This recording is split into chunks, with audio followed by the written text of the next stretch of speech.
Welcome back, everyone. For today's video, we are going to be taking a look at the 6th round of the 1000 GM 6-day summer invitational tournament being held in New York City. Now, the famous YouTuber and international master Levy Rozman is off to an amazing start with 4.5 points out of 5. He's crushing the field, taking souls, as we like to say. And today in round number 6, he's playing as Alexander Savanovic from Bosnia and Herzegovina.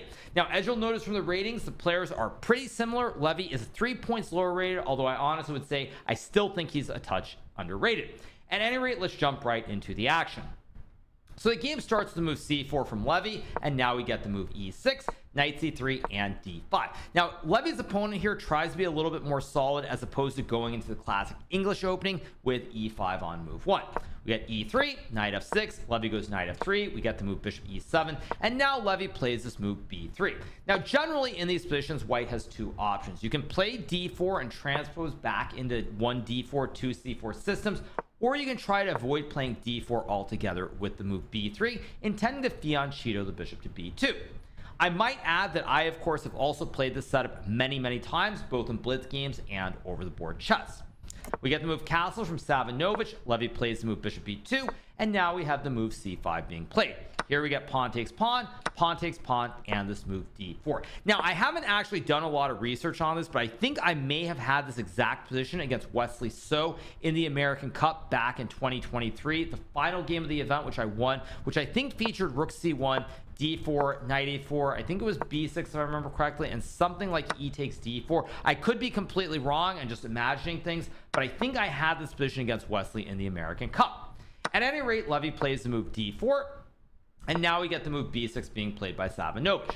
Levy goes bishop e2, we get the move bishop b7, castles, and the move knight to a6 being played. Now, this move might look a little bit weird to you in terms of the knight placement, but what black is trying to do here is bring the knight to c7 to protect the big black center with these pawns on c5 and d5. So a sample line, let's just say you get some position like this. Knights are guarding the pawns here. You can even potentially route the knight to e6. Both the pawns are guarded. You push for d4, c4, and in general, it's a very easy position for black to play. So in this position, after knight to a6, Levy goes rook c1 here, and now we get the move knight c7, and Levy plays knight a4.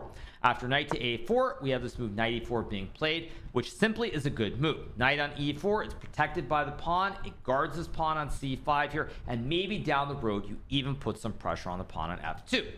So Levy plays knight d2, we got the swap of the horses, and now we have this move knight e6, and Levy plays the move rook fd1. Now, this is a move that I'm not a big fan of personally. I think Levy should have probably taken this pawn on c5 right away, because after b takes c5 and then something like rook fd1 or potentially bishop f3, I think that white has a slightly better version than in the game. And the reason for that is because after rook fd1 is played, what black should do here is take the pawn on d4, and after takes, you're probably thinking, well, wait, black's light square b, it's not great on this diagonal. Black has this isolated pawn on d5 as well, which is always going to be a weakness. But after bishop f6, queen d3, and queen e7, black is in fact completely fine here for one big reason. If white could magically say put this knight on d4 and play bishop f3, white would be a little bit better here. But when we look at this position with the knight on a4 specifically, after white plays a move like bishop f3 and you get rook a d8, black is going to play for d4, and this knight is simply out to lunch on the rim of the board. It has really no good squares here, and if anybody is better, it should be black. So we get rook fd1, and here Savanovic misses his opportunity and instead plays queen d7. We get pawn takes pawn, and now Levy plays the move queen a5. Now, this structure where black has these pawns on d5, it's what's called the classic hanging pawn structure. These pawns are either very good or very weak depending on whether they become targets or whether black can play something like d4 to open up the long diagonal. Now, Savanovic does play d4 here. It's a move that I really like in this position, because if you can open up the long diagonal here, and let's say pawn takes pawn is played, for example, now the diagonal is open, and you even have knight to f4 hitting the bishop, hitting the pawn, and after, say, bishop f1, bishop takes g2, sacking the bishop. Let's say you take queen g4, it's spaghetti-o time, you're getting checkmated. So after d4, Levy plays the move b4, and now we get the move queen c6, where black tries to set up the double A battery and checkmate the white king on g1. Levy goes bishop f3, we get queen d7, and now Levy decides to trade the bishops. Now this move is objectively not the best move. I actually felt that based on the time situation here, Levy should probably make a draw with bishop g4, queen c6, and bishop f3, or even just bishop e2, queen c6, bishop f3 as well. But Levy is obviously off to a great start with 4.5 points out of 5, and he decides to take the gamble and trade the bishops. After queen takes bishop, we get pawn takes pawn, and now Levy's opponent plays this move, d takes e3 in 1 minute after using 1 minute of time on the clock. Now, there are moments where when you build big time advantages in the game, you want to use your time in certain critical moments. Now what happens here, I think, is that Levy's opponent has been moving very quickly, and he simply assumes that after pawn takes pawn, white will take back and the game will go on after a move like queen to e4. Now in this position, black is a little bit better because both these pawns on c5 and e3 are kind of targets. If you go bishop d4 and bishop g5, it really feels very, very loose. So Levy uses time here and plays this move c6 after nearly 6 minutes of thinking, and this is a fantastic move. Because while white is sacrificing a pawn on f2 here, white has this passed pawn which is marching up the board. Now initially I was a little bit concerned about this position because even though the engine gives white a very, very big advantage despite being down a pawn, it can be very hard to play. Now if Levy's opponent had played the move queen c8 after rook d7, bishop to d8 in this position, and let's say queen d5 and bishop c7, I think there's a very good chance that Levy would have gotten into a lot of trouble here, because even though the 3500 rated engine likes white's position, the pawn on c6 is blockaded, your king is a little bit loose. There are ideas like knight f4 with rook e8 or even rook b8 to put pressure on the open files. So it would have been very interesting to see how the game would have continued had queen c8 been played, but instead Savanovic plays queen b8, which is simply a terrible move here, because while you attack the pawn on h2, white can play the very obvious move bishop e5 without using any time whatsoever. And now the bishop on e5 is great, because after queen c8 is played and we get to move rook d7, when you look at this bishop on e5, the wooden shield, it targets the pawn on g7, guards the pawn on h2. Sure, the diagonal's open, but most importantly, it stops black from bringing this rook to the open lane because the bishop covers this b8 square. So now the rook is glued, the queen is glued, and these two pieces are simply out of play. On top of that, once Levy plays rook d7, he now has a classic kebab with the rook on the 7th rank targeting everything. So Savanovic goes bishop g5, another move that I don't like here, because in this position after rook to e8, it would still be on Levy to try and figure out what the best move is.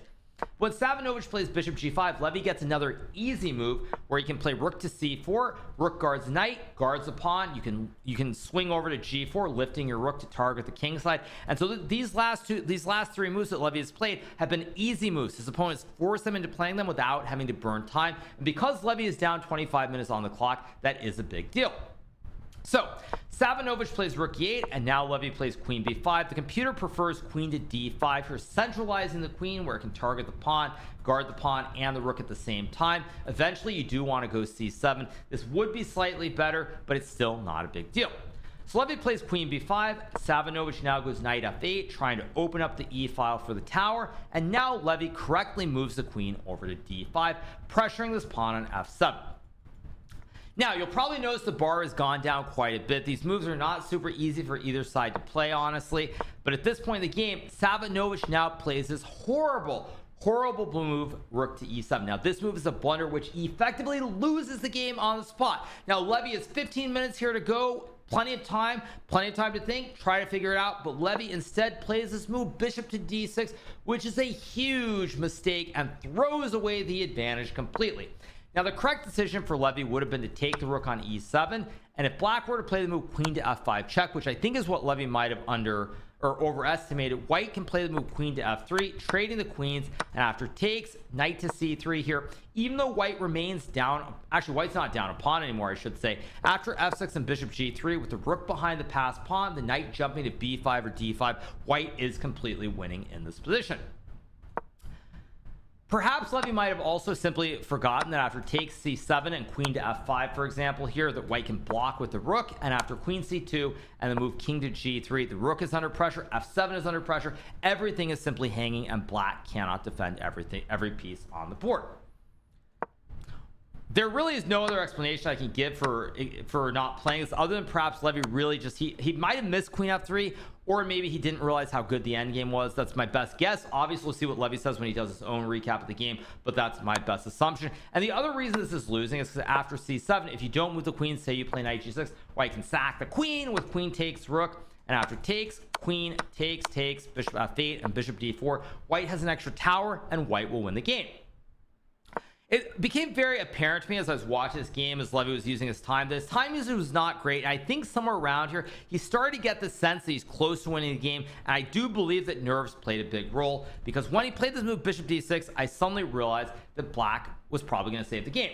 Now, Levy's opponent here is 41 minutes to his 13. This is why you save all your time for moments like this, when you should use your time and figure it out. But instead, Levy's opponent plays this move bishop e3 after a fairly short think, and this is an epic fail. This is simply a fail that is unconscionable in my mind, considering the time situation. What his opponent should have done was traded the rooks, taken the pawn and sacked the rook on the a8 square, and after queen d6 is played here, queen e4 and queen h2, black has a bishop and 2 pawns for the rook, and when you combine that with the knight that's a little bit out of play here and the weak king on f2, black has no worries whatsoever. And honestly, I thought there was a good chance Levy would lose the game if this occurred.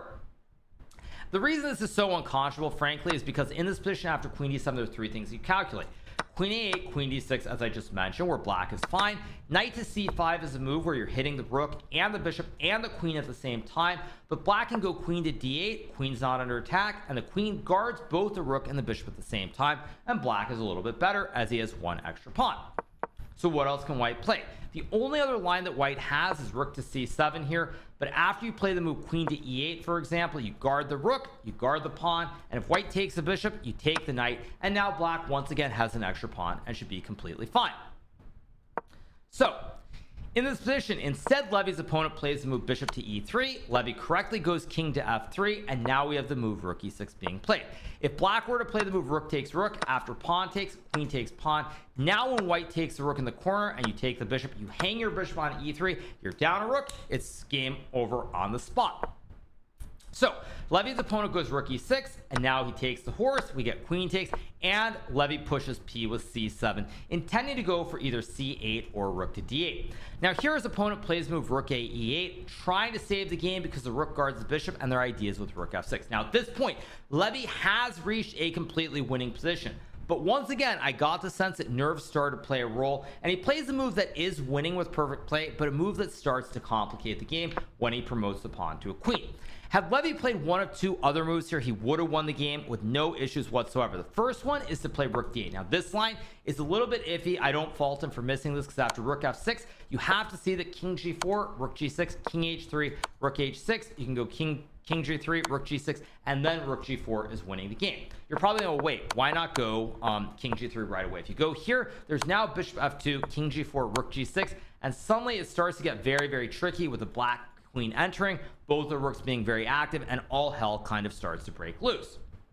So I don't fault Levy for missing this one. It's very, very sharp, very shaky, very hard to spot. But the one that I think Levy probably should have seen was the very quiet move, pawn to g3, simply creating an escape square for the king. And now rook d8 is once again completely unstoppable. If you go bishop b6 after takes, and rook to d8 here, white is winning the game after check. And now you go king to g4, rook g6, king h3, rook h6, and the move rook to h4. Takes, queen e7, king h3, and the rook and the pawn rule the day. Additionally, black can't go bishop g5 because that would hang the bishop on the spot. And if rook f6 is played, you go king g2, rook f2, king h3. Again, the ideas with rook d8 or c8 queen are overwhelming, and white will win the game. Instead, Levy in this position plays move c8 queen. Black cannot take the queen here because after takes, and rook to d8, black will either get ice skater on the back rank here with no squares available after rook e8 and queen e8, or you go rook to e8, but after takes, you have a queen and knight for the rook, and white wins the game. So after c8 queen, however, there is this move rook to f6, and now the position starts to get very tricky because Levy has to go king e2. We get rook f2 check, king e1, only move to win, by the way. If you go king d3 here, you actually walk into a forced checkmate after rook d2, king c3, and queen a3. It's uh-oh spaghetti time, and you get mated.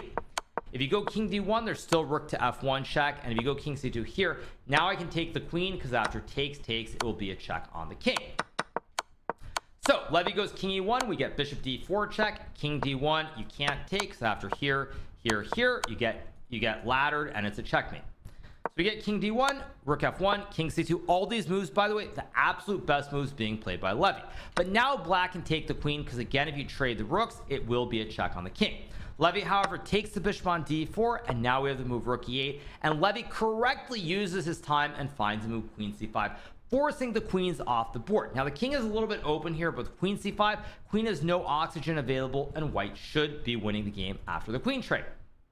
So Savanovic plays the move rook e2 check, Levy plays rook d2, and now we get this move rook f2. Now, as you'll notice with the time situation, Levy is 5 minutes here. He uses nearly his entire time, 4.5 minutes before playing his next move. Now, in this position, if Levy had sacked the queen for the 2 towers here, he would have won this game with near certainty. Let's just say queen b8, g3, g6, and knight c3. White king is very, very safe here. You have 2 rooks and a knight for the queen, and white is just completely winning here. A sample line is king g7, rook cf4, f5, and now something like g4 takes, followed by rook f4 and rook f7, and white has far too many pieces here in return for the queen. Now Levy would win this game, I'm going to say 99 times out of 100, even against Magnus or myself with the white pieces here. But unfortunately, Levy uses all his time, and then he plays the move rook c to d4, which is a terrible move. Now I suspect the reason Levy did this is probably he wasn't completely sure how easy this was to win. But one thing that's very important to do at all levels of chess, well, maybe not all levels because it's not applicable at certain lower levels, but once you're to say a FIDE master or international master, certain end games that you know you can never lose and you should win all the time. And when you have 2 rooks and a knight in return for a queen here, a queen and a pawn, I should say, you will win this game 99 times out of 100. So from a math perspective, you have to go for this. And as I said, Levy would have won this against me or Magnus 99 times out of 100. You got to go for something that technically is winning. Instead, Levy plays the move rook to d4, and now after rook takes pawn, the game starts to spiral out of control, because if you play rook d8, I can take the rook, you can't recapture, and now black has a serious chance to maybe save the game, because black has 2 pawns in return for the knight. So here Levy decides to play the move rook e2. At this point, it's very hard to say what the best option was, but he goes for this endgame here with the queen and the knight versus the queen. And at this point, I basically predicted when I was covering it live that the game would be a draw, simply because the technique required to win this is too much. King is very open, it can always be checked by the queen, and black has some pawns that he can push up the board. Now, if Magnus were playing this, Magnus would win with white, but it's not Magnus Carlsen we're talking about. So Levy goes king c3 here. We get to move g6. You can't take the pawn because then the ice skater is in play. So we get g6, queen f2 here, guarding the pawn on h2, and now we have the move f5. So what Savanovic is intending to do is start pushing these pawns up the board on the king side and try to create counterplay before white can try to go after the pawn on a7. Levy goes knight c5. We get the move king f7, and now we have the move a4. Here Savanovic plays queen e5, and Levy plays the move king c4 relatively quickly. Now, computer does think that queen d4 is the best move. I think this is a very tough move to play, frankly, because first of all, after queen h2, queen d7, king g8, it's not really clear where the forced win is. And there is no forced win, but after takes, queen e5, king c4, queen e2, and knight d3, let's just say check, king c3 here. This white pawn is going to be much faster than the 3 black pawns on the king side. Instead, Levy goes king c4. Of course, he is relatively low on time, not a move that I can fault him for. But now after g5, it starts to get very tricky because black is very clearly pushing the pawns, and white does not have an easy way to win this pawn on a7. And when you combine that with the weak king, which is going to be checked very easily by the black queen, I simply think by this point in the game, it's probably going to be a draw. So Levy goes king b5, we get h5, queen a2, and now we have the move king g7. Again, Levy is trying to go after this a pawn, but these black pawns are really starting to march up the board. So if a5, f4 played, Levy goes queen g2, and now his opponent correctly realizes that he has to just push these p's, push the pawns. You've got to go at all costs. Levy plays check, we get king g6, queen a7, and now we have the move f3. And as you'll notice, this knight stops black from checking the king, but it also is pinned, so these ideas with the pawns marching up to the king side are actually quite dangerous at this point in the game. So Levy plays check, we get king f5, and now he plays this move queen h6. Now the computer thinks that after queen d8, white still has some small chance to play for a win, but after queen takes h2, honestly, it's really anybody's guess what is going on. These pawns are going up the board, you only have one lone a pawn, and frankly, even though the computer thinks white is winning, I think the game still is likely to end in a draw. Levy instead plays queen h6 very quickly, and I think Levy missed this next move that his opponent found, which is this move queen to e8, checking the king, but more importantly guarding the pawn on h5. Levy goes king b6, we get f2, and now Levy must play the move queen c1 here to save the game. If you were to check after queen g6 check, checking the king on b6, suddenly the black pawn gets through and black wins the game. So we get queen to c1 from Levy, but now his opponent plays queen e2, a very good move, threatening to queen the pawn, and Levy basically has to force a draw here. Now we get check, king g5, knight e4, king f4. Levy tries to keep the game going, knight g3, stopping the pawn from queening, but after queen e6, king b7, and h4, we get a repetition here with check, king f3, check, king f4, check, and the game ends in a draw by repetition. Now, this game was very choppy, back and forth. I mean, honestly, Levy should have won this game. He should have sacked the queen for the 2 rooks. Had he done that, he would have won this game and moved to 5.5 out of 6. But there is one thing that I've stressed in a couple of the other videos I've done on this tournament, which is that in chess you kind of get what you deserve. And considering how many losing positions Levy has had in the tournament, where he's had miracles and he's turned them around from losing all the way into winning, it feels like at some point something's got to give. And I feel like in this game, this was sort of the karma of the scores balancing out, where Levy played a great game, he got the winning position, but he wasn't able to convert it. I do think as well that Levy started to get a little bit nervous in this game. I think he started to feel some pressure of the situation where he realized he had a chance to win this game, gain even more rating points. And I think all those things combined sort of unfortunately led to this result where Levy was unable to win the game.